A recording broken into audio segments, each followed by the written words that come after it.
Tegan and Sara, everybody. Welcome to Raleigh, North Carolina. Thanks so much. Have you ladies been here before? We have.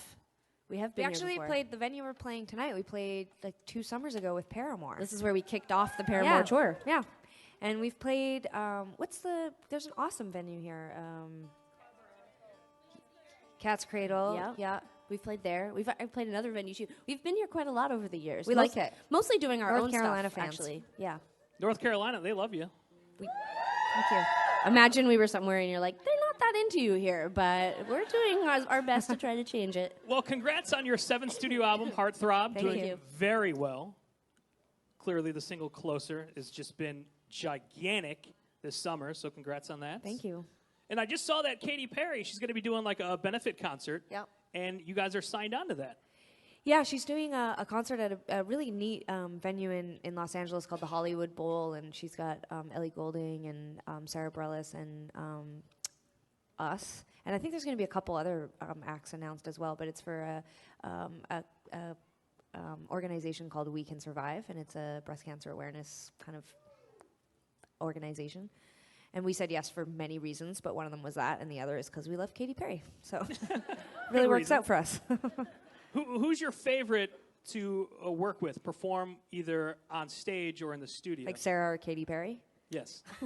Well, we don't know yet. We haven't played with Katie yet, so we'll have to see how that compares. I mean, we really enjoy all the different, like we like to switch it up. We've been touring now since we were 18 and we're 33. So it's like, it's not that, playing in front of a crowd isn't always exciting, but it can become weirdly monotonous, or like a Groundhog Day. And so it's like, to be able to open for bands, to do benefit concerts, to collaborate with other artists. Do radio station things like do this. radio station things in a museum. I mean, it's like we just really enjoy the opportunity to play in a lot of different ways, like, in a lot of different venues and with a lot of different people.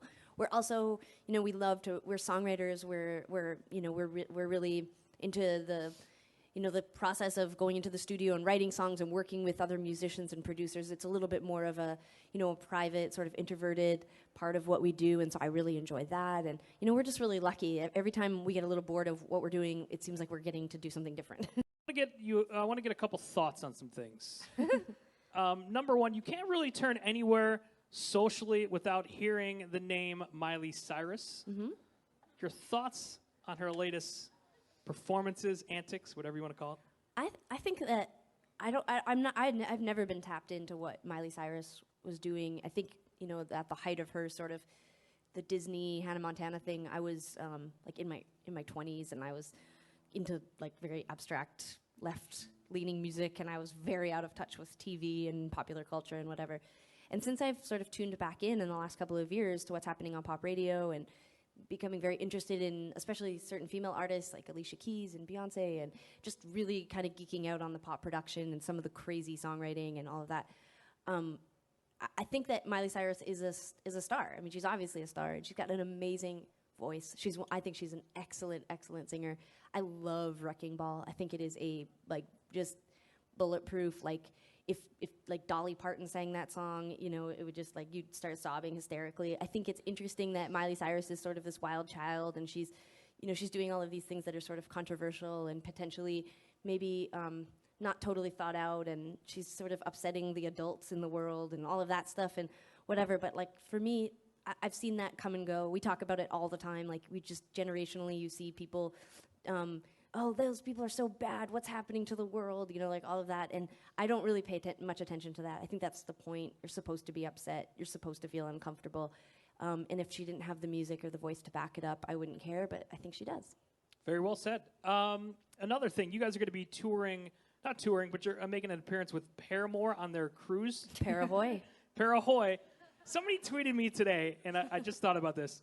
Are you guys afraid of the Bermuda Triangle?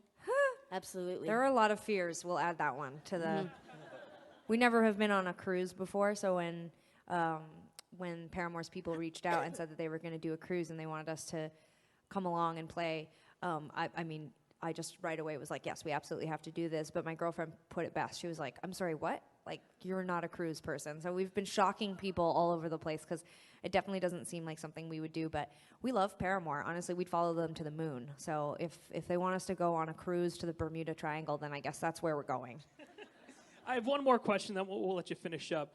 But it seems like it's a very important subject. I just read yesterday Selena Gomez banned from Russia because her views on gay rights. Right. So how would you feel if you were banned?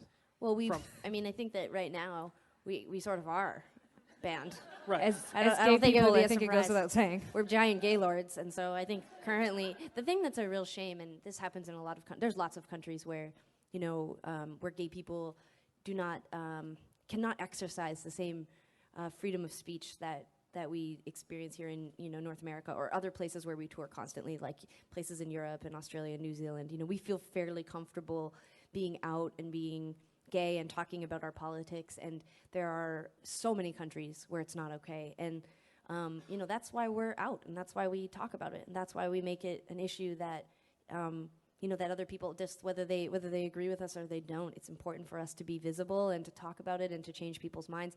And most importantly, in places like Russia, we were over in India a couple of years ago. We were just in Indonesia and Singapore and Mexico. There's lots of places where it's so important to the kids. We're something that they learn about on the internet, and maybe they like our music, but we also represent, a freedom and a lifestyle that we don't have to live in fear all the time. And it's important for us to be in those countries and play for those kids and show them that there's a different life and all of that kind of stuff. But the thing is that then there are certain countries, like right now with Russia, like we're not going over there. Like, it's not to punish anybody, but We did just put 2 weeks of tour dates on sale in a lot of new countries we've never been to, and a bunch in Eastern Europe. And some of the countries are going to have kind of questionable laws on lots of different weird things. But we deliberately are not going to Russia. We are choosing not to go. It's a little too public right now and unsafe. Yeah, I don't want to be unsafe, and I don't want to endanger the kids coming to the shows. And I feel sad because every time we go to Europe, kids fly in from all over Russia to see us play, and I feel bad leaving them out. And after we go over and tour, we probably will be a little more outspoken. But right now, I feel like our idea is to go over and tour and bring music and bring a little bit of light to that part of the world, to a lot of the controversy and a lot of the fighting and stuff that's been happening over there, and hopefully just make it about music. And I've been saying this the other day, that there are just so many other things that I feel like we should be worried about right now. I feel like we need to stop, as certainly, at least in America, we need to get off this topic. We need to move forward. We need to have equality for all people. We need to move on and help each other in a lot of other ways. There's so many other things happening in the world right now that are terrible. In addition to the ice caps melting and natural resources running out and gas prices going up and people losing their homes and people starving and everything. It just is really, there's so many other things. And I just wish people would just if you don't like our lifestyle, don't pay attention. Move on. Move on. Very well said. Yeah. Thank you for that. But we are sad for the people of Russia. I feel terrible, and I feel like it's especially that time. they won't get to see Selena Gomez. Or Tegan and Sara, bummer. When they open up the borders again, we're going to go over with Selena Gomez. With Selena Gomez, yeah. Make some noise for Tegan and Sara. Thanks to all of you for coming. Thanks to the upper decks there. We didn't pay as much attention to you, but you guys are great. And for those coming to the show tonight, we'll see you there. And thanks for the support. We appreciate it very, very, very much.